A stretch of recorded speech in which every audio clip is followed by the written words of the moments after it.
We all know that there is a dramatic increase in fishing pressure on all of our fisheries and lakes than just a few years ago as more people take up the sport of bass fishing. What that means is everybody's out there throwing the same types of baits with the same types of retrieves and not catching any fish. But there are a few tricks I can show you that work with any lure and any presentation that you have. It doesn't cost you anything, and it's guaranteed to get you more bites. Stick around, we're going to talk all about it.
Welcome back to Lowbrow Fishing. And let's face it, our fisheries are more crowded than they ever have been before. It seems like every time we head out to the water, there are more anglers competing for those same fish than there were just the last time out. And you add to that, everyone throwing the same lures and presentations, well, it's no wonder that the fish get to where they tune us out and they just ignore everything.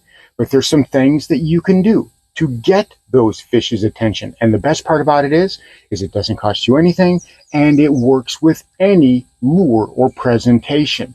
We just need to learn how to break the mold. Rather than listening to what people are telling us to do, myself included, we need to listen to what those bass are telling us to do. And how many times we've been out on the water and those bass have done something and we've not listened. Whenever you've had a bite on a lure, you weren't paying attention to how you were doing it, or you were losing your focus, you were looking at your phone, and next thing you know, boom, you got a fish. But did we listen? No. We went right back to burning that crankbait, or right back to working that bait the way we did before, and those fish ignoring us. And we're going to talk about some things that we can do to change that up. Some oddball things that you may not have thought of that definitely go against the grain. But before we get started, if you like bass fishing content that always tries to be inclusive, whether you fish from a boat or whether you're fishing from the bank, and always thinking about budget because not everyone has a lot of money to spend on bass fishing gear, then this is the channel for you. Click that subscribe button down below. And while you're down there, give this video a like. I would really appreciate it. And if you haven't yet, check out my Patreon. It's a place where I can interact with you guys on a more personal level. These videos are brought to you by my Patreon members, and I can't thank you enough for that. It's a place where we can talk about what videos I'm going to do, and I can create exclusive tips just for you. So if you haven't, the link is in the description. Check it out. I'm pretty sure you're going to like it. So when I'm talking about doing things unorthodox, what exactly do I mean? I talk about that a lot. I talk about being inventive. I talk about trying to think outside the box and doing things that nobody else would do.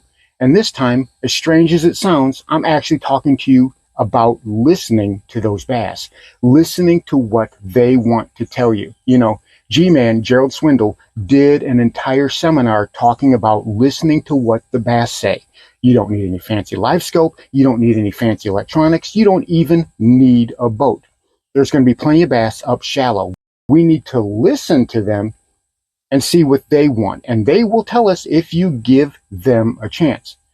How many times have you cast out and got a bird's nest? And while you're picking that bird's nest out, boom, you got a bass on there. That leads me to my very, very first thing. And that is dead sticking, right? We all hear about it. We all hear about it. Something like this stick bait, something like a trick worm, something like a culprit worm, a curly tail worm, something like a crawl, some type of soft plastic that we are fishing on the bottom or even in the middle of the water column. You know, you can be doing a swim bait, swimming it through nice and slowly, or you can put a little bit of a pause in it or some jerks in it and just let it sit there. You go to look at your phone, you go to talk to your buddy who's standing next to you in the boat or on the bank, and then when you go back to your rod, boom, there's a fish on it. Because that fish was curious about what you did.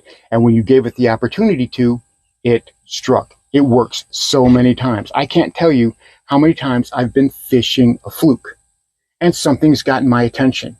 And I'll just put my rod down and I let that fluke sit on the bottom. I do what I have to do, whether I've got to fix a backlash, whether I've got to move some tackle around, answer my phone or whatnot. And next thing I know, whenever I go to pick that line back up, there's a fish on there. So it's not just worms. You can do it with a soft jerkbait. You can do it with a craw. You can do it with a Carolina rig, a Mojo rig, a shaky head, and even a drop shot. A drop shot is great for working in a very dead calm manner. Just let that rod sit there. Let the current wiggle that worm for you. It works way more than you think it does. You know, talking about unorthodox things. There's this guy right here, right? If you're a friend of the channel, you've been here for a while, you know about this guy. This is a Smithwick Rattling Road. But it's the ugliest jerkbait in the history of jerkbaits. But if you look at it, it's all beat up. I've caught more fish with this than I have any other jerkbait. And it's ugly. This is a perfect example of what I'm talking about. This is not a color anglers would choose, but it's a color bass would choose. I use it in clear water, I use it in dirty water, and it just catches fish. But the point I want to make with these is rather than rip, pause, let it sit. Let it float on the surface. This is a hard floating jerkbait. You know, you've got those old Rapala minnows, and you've got various other types, even the small Rebel minnows. Let it float on the surface. Don't try to go subsurface with it. Rip it along the surface a little bit, almost like you're working a topwater.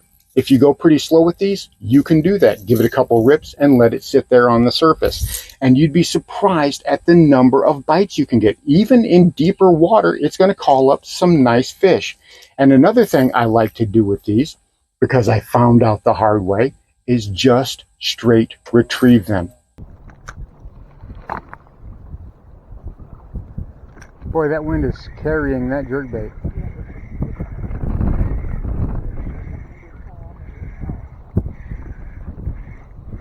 There we go. Yeah, I got it. Oh, that doesn't feel bad either.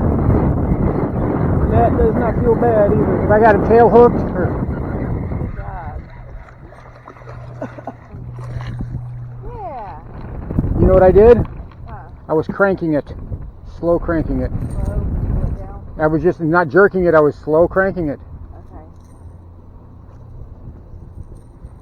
You know, and that's something, neat little trick. And of course the cat turd comes through, right? Yeah. All right, boy, he's tummied up too, look at that. Yeah. £1.25. Normally he'd be about a pound, but he's good and tummied up. That's that bluegill spawn going on. All right.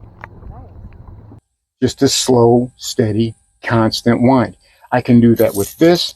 I can do it with this Yozuri jerkbait, which is a suspending jerkbait. This might get down a little bit further in the water, but I will just do a straight retrieve. And I have had bass absolutely smash it. And the way that I found out is, well, bringing it back to the boat, right? How many times you cast a bait out there, you're working that bait, you're done with the cast, and you bring it back in, and the bass nails it. Well, I'm hard-headed, so I don't listen that well a lot of times. I cast it back out there and I go back to what I was doing and not getting any bites. But now, after years of making mistakes, I bring that bait in. I start cranking it. And it doesn't matter if it's a floating jerkbait or a suspending jerkbait, it can get hammered. Because if you look at it, it's got a good wiggle under the water whenever you crank it. It has some rattle to it. It makes some noise. It's just another form of a type of crankbait. And the bass will destroy it because it's not the normal type of crankbaits that you're used to seeing. Even something like a square bill, right? These float. I've done that so many times where I will cast this out there and I'll have to do something else and it floats to the surface. And then when I crank it back down, I get exploded on. Just leaving it sit. The bass will sit there and look at it. They are curious creatures. They will explore their surroundings. If they see something that looks familiar but is slightly different, you can really get their attention. They see something that looks like food and is just hanging there for a minute, they're going to come and inspect. But a lot of times you'll get one or two or three or more bass inspecting your lure. So that way, whenever you go to move it again, they pounce because they don't want to miss out on that bite.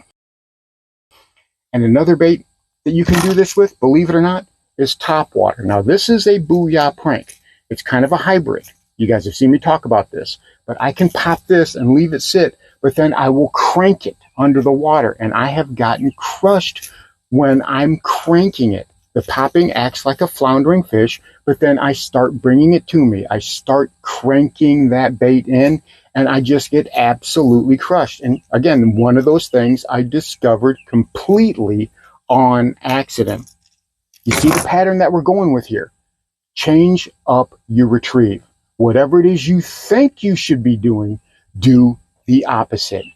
Dead sticking a worm is one of the best ways to get bites during the hot summer months, especially on those slick, calm days when there's no wind. You got bluebird sky, you're out there in the water, sweating your backside off, and you just can't get a bite.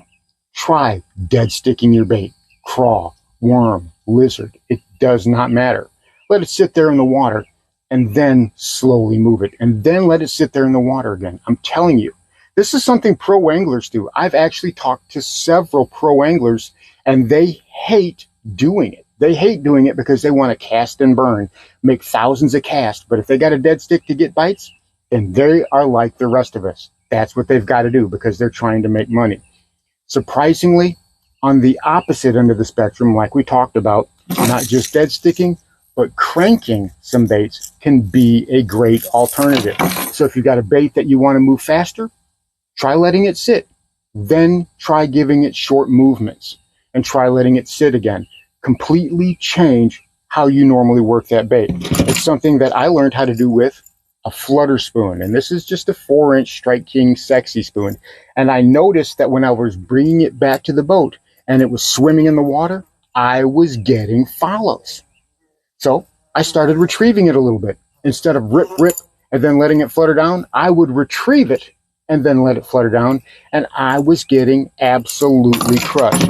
So reworking the baits that I'm doing, changing how I'm working them on the water, trying to find the craziest ways I can work them in the water that nobody's ever thought of before, really pays dividends, especially when those bass are telling me, hey, knucklehead, you need to be doing this. This is what we're looking for. So when they talk, we need to listen, because if we don't, chances are we are going to be on the losing end of that argument. So there you have it. Instead of being robotic and predictable with your baits and presentations, try to be unorthodox. Try to think of new and inventive ways to work your lures. I'm telling you, a lot of times those bass will respond positively, and you'll get bites working your baits in some of the craziest ways. Thanks for watching Lowbrow Fishing. We'll catch you in the next one.